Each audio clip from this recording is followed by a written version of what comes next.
저희 조코피TV는 인터넷 가전 렌탈 변경 시 현금으로 110만원 당일 지급, 인터넷 끝판왕, 썬팅 필름의 새로운 패러다임을 선사하는 T9 필름 신차 검수부터 장기 렌트 리스까지 모빌리티 서비스의 정수 카스페이스와 함께합니다.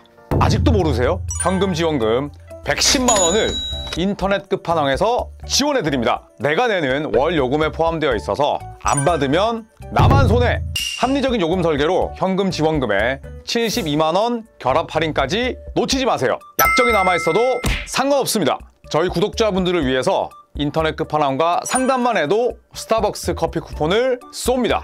혹시나 현금 사은품을 더 주는 곳이 있다면 차액 150%까지 보상한다고 하니까 이 좋은 기회를 놓치지 마십시오. 다른 곳 알아볼 필요가 전혀 없습니다. 1555-3312 365일 상시 상담 가능하니 빨리 전화하세요. 1555-3312 더보기 고정 댓글 링크도 꼭 확인 부탁드리겠습니다.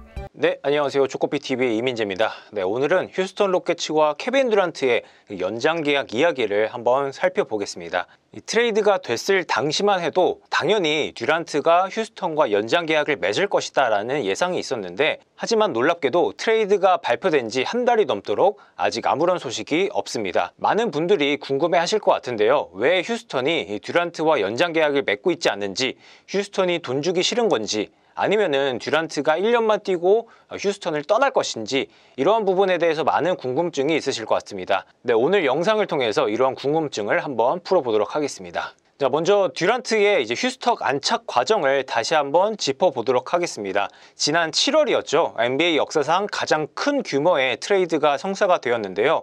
케빈 듀란트가 이를 통해서 휴스턴 로켓츠에 합류하게 됐습니다. 무려 7팀이나 참여한 정말 어마어마한 규모의 초대형 트레이드였죠.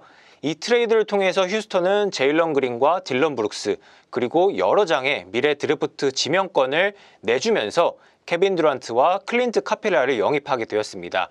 확실한 이 에이스이자 득점원인 케빈 듀란트, 그리고 휴스턴이 자랑하는 높이의 클린트 카펠라를 영입하게 되면서 휴스턴이 다음 시즌 다시 한번 우승을 노릴 만한 전력을 구축하게 되었죠. 휴스턴이 윈나우 버튼을 누른 건 당연한 선택이었습니다. 지난 시즌 휴스턴은 서부 컨퍼런스 2위를 차지하면서 정말 모두를 놀라게 했는데요. 플레이오프에서는 조금 아쉬움이 남았습니다.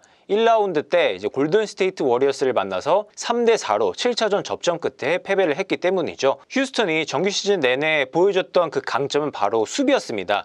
리그에서 가장 안정적인 수비력을 보여주는 팀이었고, 이를 통해서 휴스턴이 진흙탕 싸움을 펼쳤었거든요.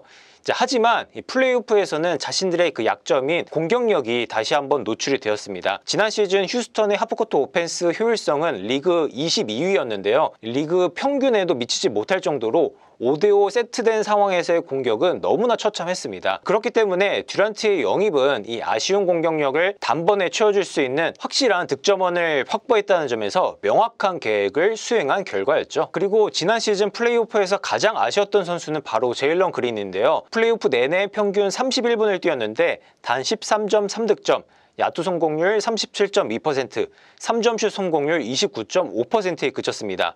정규 시즌 내내 득점 1옵션으로서 나섰고 평균 21득점을 넣었던 선수가 플레이오프에서 그대로 좀 추락을 하고 말았는데요. 특유의 드리블 돌파와 경쾌한 외곽슛이 사라지다 보니까 휴스턴의 스페이싱과 공격의 흐름 자체가 뻑뻑해지는 것을 확인할 수 있었습니다. 이에 반해 듀란트는 나이를 먹었지만 여전히 리그에서 위협적인 공격수로 지난 시즌 이름을 떨쳤는데요. 평균 26.6득점을 넣었고 야투 성공률 52.7%, 3점슛 성공률 43%로 정말 훌륭한 모습을 보였습니다. 그린의 엄청난 에너지 레벨과 오픈코트에서의 활동량을 듀란트가 따라가지는 못하겠지만, 듀란트 특유의 안정적인 하프코트 오펜스는 휴스턴에 가져다줄 긍정적인 부분이 굉장히 좀 많아 보이는데요. 팀의 핵심이자 앞으로 몇 년간 우승 도전에 꼭 필요한 선수이고, 이렇듯 듀란트의 존재감이 절대적인 상황에서 계약이 단 1년밖에 남지 않은 이 듀란트와 휴스턴이 연장 계약을 통해서 함께 하려는 의지를 강력하게 드러내는 게 어떻게 보면은 당연한 일이거든요. 하지만 현지에서 들리는 소식은 놀랍게도 그렇지 않습니다. 협상의 진전이 없고 양측 모두 서두르지 않는다는 이야기가 흘러나오고 있습니다. 자, 왜 계약이 늦어지는 걸까? 이 질문에 대한 가장 중요한 답은 전략적 여유라고 볼 수 있겠습니다. 듀란트와 휴스턴 모두 지금 당장 계약에 도장을 찍어야 할 만큼 조급하지 않거든요. 양측의 이해관계가 복잡하게 얽혀있기 때문입니다. 휴스턴은 당장의 우승을 노리는 윈나우 팀입니다.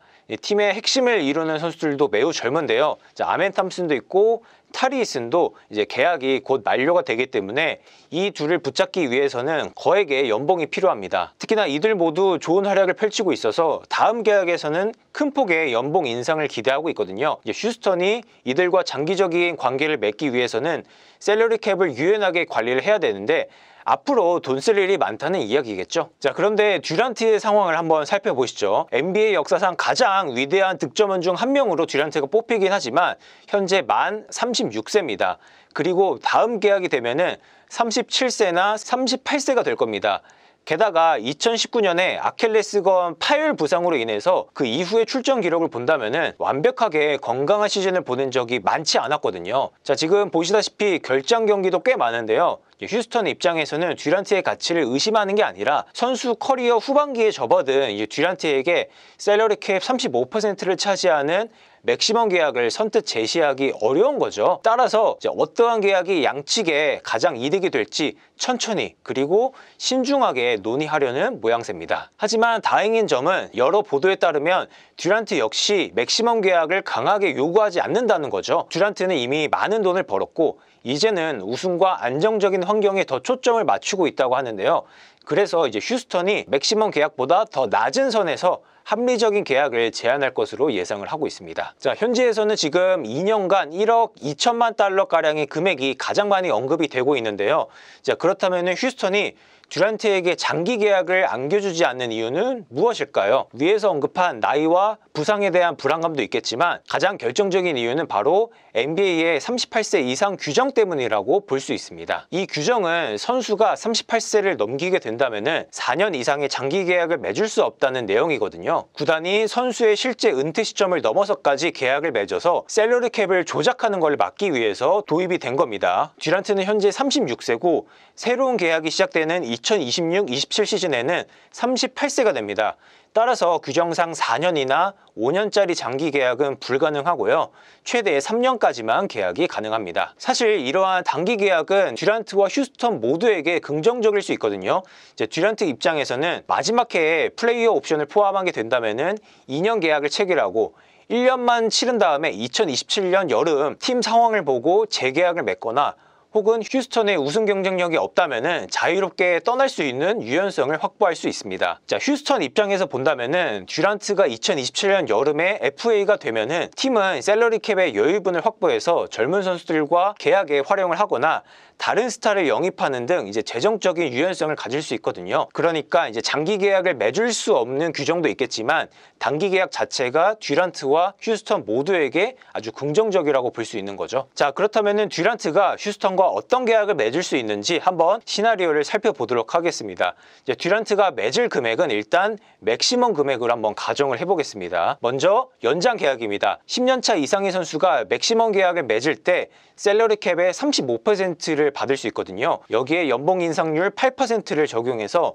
2년간 1억 2천만 달러가량을 받을 수 있습니다. 계약이 1년 남은 듀란트이기 때문에 내년 6월 30일까지 연장 계약을 맺을 수 있고요. 상황에 따라서 두 번째 해에 플레이어 옵션을 적용해서 1년만 뛰고 2027년 여름 FA가 될 수도 있습니다. 재계약도 체결할 수 있습니다. 2025-26 시즌이 끝난 뒤, 그러니까 2026년 7월이 된 이후에 계약을 체결하는 상황이 되겠죠. 이때는 FA가 된 이후이기 때문에 재계약이라고 말하겠습니다. 듀란트가 재계약을 할 때에는 버드 권한을 통해서 맥시멈 계약이 가능한데요.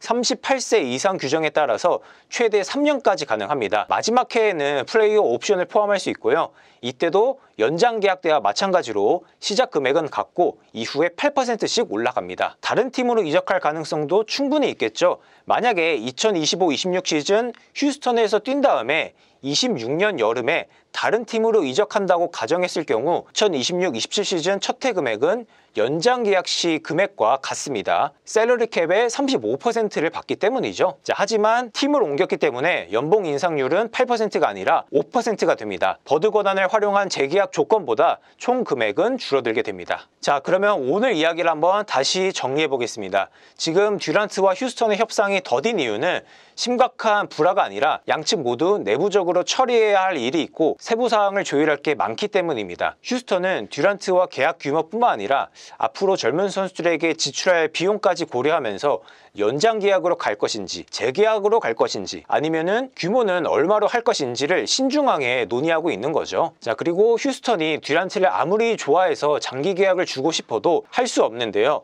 앞서 말했듯이 NBA 규정상 38세 이상 선수에게 4년 이상의 장기 계약을 줄 수 없기 때문이죠. 최대 3년까지만 계약을 맺을 수 있습니다. 휴스턴이나 듀란트 모두 단기 계약을 통해서 계약 구조의 유연성을 갖는 게 더 현명한 선택이기 때문에 단기 계약 위주로 협상에 나설 전망인데요. 현지에서는 듀란트가 맥시멈 계약을 굳이 고수하지 않을 것이다 라고 말하고 있습니다. 앞서 살펴본 최대 금액보다 적은 2년간 약 1억 달러 규모의 계약이 가장 현실적인 예상으로 미국에서 이야기가 나오고 있습니다. 자, 지금까지 듀란트의 계약 상황에 대해서 한번 살펴봤습니다. 협상에 진전이 없다는 이야기가 나오고 있지만 심각한 상황은 아니고요. 듀란트는 우승과 안정적인 환경에 더 초점을 맞추면서 휴스턴에서 오랫동안 뛰고 싶다라는 의사를 드러냈지만 NBA는 모르죠. 비즈니스이기 때문에 1년만 뛰고 휴스턴을 떠날 가능성도 분명히 있어 보입니다. 자, 과연 듀란트가 다음 시즌 어떠한 모습을 보여줄지, 여기서 휴스턴과 우승을 차지할지, 그리고 휴스턴과 계약 규모는 어느 정도가 될지 한번 기다려봐야 될 것 같습니다. 자, 지금까지 조코픽TV의 이민재였습니다. 감사합니다.